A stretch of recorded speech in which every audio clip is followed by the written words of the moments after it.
Issues చాలా multiple issues ఉన్నాయి. ఒక్క ప్రశ్నకు పరిమితమై మాట్లాడండి. మొన్ననేమో మల్టిపుల్ ఇష్యూస్ మీద మాట్లాడిచ్చారు సార్ మీరు, అందుకనే మాట్లాడగలుగుతున్నారు సార్. గతంలో ఎస్ఆర్డిపి కింద కేటీ రామారావు గారు కొన్ని ప్రపోజల్స్ ఇచ్చారు, అవన్నీ టెండర్ కూడా అయ్యాయి. స్పెషల్లీ మా నియోజకవర్గంలో Raj Bhavan to Patigadda, green lands to necklace road, Wilken park to necklace road ఇవన్నీ ఇచ్చారు, టెండర్స్ కూడా అయ్యాయి.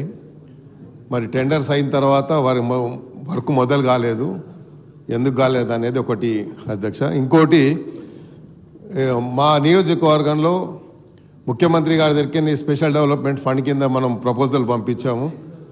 అది ఇప్పటికీ ప్లానింగ్లో పెండింగ్ ఉంది. మరి ప్లానింగ్ నుంచి ఎందుకు వస్తలేదు అదొక ప్రాబ్లం ఉంది అధ్యక్ష. తర్వాత ఓవర్సీస్ స్కాలర్షిప్, చాలామంది విద్యార్థులు ఆవేదన వ్యక్తం చేస్తున్నారు. పొద్దున్నే ఇంటి దగ్గరకు వచ్చి వాళ్ళ తల్లిదండ్రులు ఏడుస్తూ ఉన్నారు.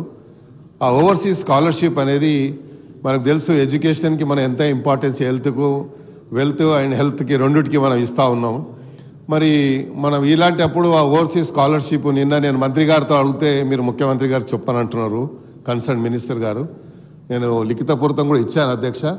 ఇవన్నీ ఇష్యూస్ అనేది చాలా ప్రజలకు సంబంధించిన ఇష్యూస్ కాబట్టి మీరు మా హైదరాబాద్ సిటీలో వర్క్స్ మాత్రము జిహెచ్ఎంసీలో వర్కులు జరగడం జరిగలేదు.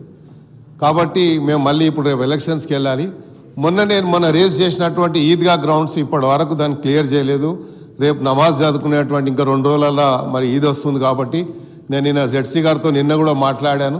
ఆ 2 గ్రౌండ్స్ కూడా ఇమీడియట్గా రెగ్యులర్గా ఏదైతే ప్రాక్టీస్ ఉందో అలాగే వాళ్ళు చేసి డెవలప్ చేసి ఈద్గా కావాల్సినటువంటి ఫెసిలిటీస్ ప్రొవైడ్ చేస్తారో అది చేయాలని మంత్రి గారితో నేను మీ ద్వారా కోరుతా ఉన్నాను.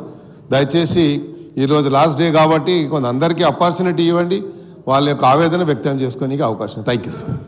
గౌరవ అధ్యక్ష.